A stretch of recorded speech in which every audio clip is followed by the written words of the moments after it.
Today, I would like to share with you 5 tips for managing stress and anxiety during the coronavirus period. Right now, we are all dealing with a lot. We are struggling with fears of economic loss, the fears of being infected, and also having concerns for our loved ones as well. Being confined in one place is also taking a toll on us. We are unable to conduct our day-to-day activities such as going to shopping for our basic necessities, and the reduced physical and social contact is also making us feel very isolated, which is all very distressing in the long term. Esther Perel describes what we are experiencing right now as prolonged uncertainty. The sense of feeling uncertain and also not knowing when this sense of uncertainty is going to end. David Kessler describes what we are going through right now as grief, the loss of normalcy, fears of economic loss, and also the loss of connection. There is of course also anticipatory grief, grief for something that is going to happen in the future. The first step that we can do is to acknowledge and accept our emotions. We are in the midst of a global pandemic, and it's normal for us to be feeling anxious, stressed, helpless, or distressed to a certain extent. It is difficult and definitely not realistic for us to be unaffected by what is going on. However, when we experience these uncomfortable feelings, our instinct is always to try and get rid of them, and we often feel worse when we can't. Instead of struggling with these uncomfortable feelings, it helps for us to explore what we are feeling with a sense of openness and curiosity. So, try and put a name or a label to what we are feeling and just be curious about it. Ask yourself how it feels like in your body to be experiencing such an emotion. So for example, anxiety, anger, or sadness, and what information this emotion is trying to tell us. Being able to do so helps us to struggle less with these difficult feelings and also helps us to connect better with the feelings of the people around us. The second tip is to limit your media exposure. If you're on any social media platform, chances are that you are going to be bombarded by countless posts and stories on COVID-19 on your feed.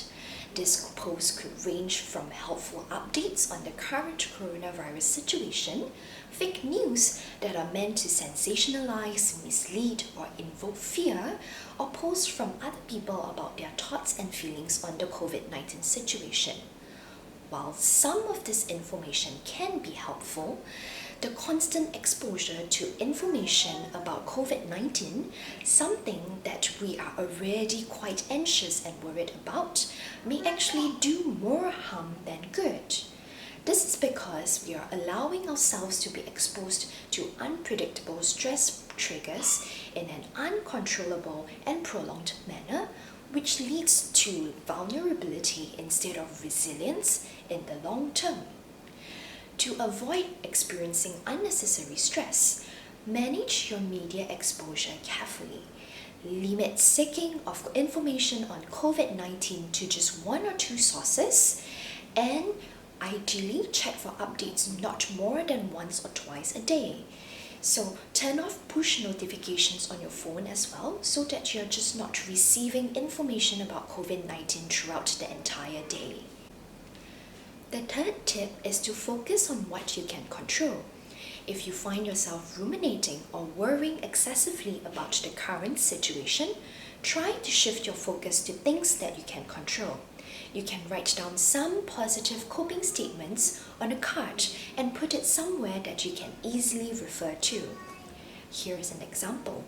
If you find yourself worrying excessively about getting COVID-19, a possible coping statement could be, if I practice physical distancing, wear a mask when I go out, and stay at home as much as possible, I have a very good chance of protecting myself against COVID-19. this coping strategy is very different from having false optimism, such as saying, "This will never happen to me, I don't have to worry about it." What we are doing is acknowledging that our fears and worries are valid, that there is a possibility, be it big or small, that we may get COVID-19. In response to that, it is then normal for us to feel anxious, but we are preventing ourselves from being caught up in these fears and worries. The fourth tip is to focus on the present. While it may be very difficult for us to see it right now, since we are in the midst of the pandemic, the current situation is not going to last forever. Things may not go back exactly to how it was before, but eventually the storm will pass. During this period of time, instead of evaluating how our lives are going according to our long-term plans, which is actually not going well for everybody right now, try to shift your focus to the present and what is working right now in the short term.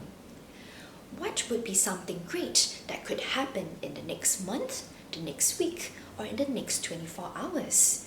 What is working out right now for you that you can keep doing more of? So ask yourself these questions to help you to focus on what is important right now rather than what is distressing in the long term. Last but not least, we also need to remember the fundamentals. So the fundamentals are eating well, exercising, and having adequate sleep during this period of time. Without our usual routines in place, it is actually very easy to overlook these things, such as having a regular sleep and wake schedule. These three fundamentals do affect our moods to a certain extent, so we need to make sure that we are prioritizing this during this period of time. So these are the 5 tips that I have to share about managing stress and anxiety during this period of time. I hope you found this video useful. Please like and share this video with whomever you think might benefit from this information as well. Leave a comment down below to let me know how you have been coping during this period as well. Take care and I will see you soon.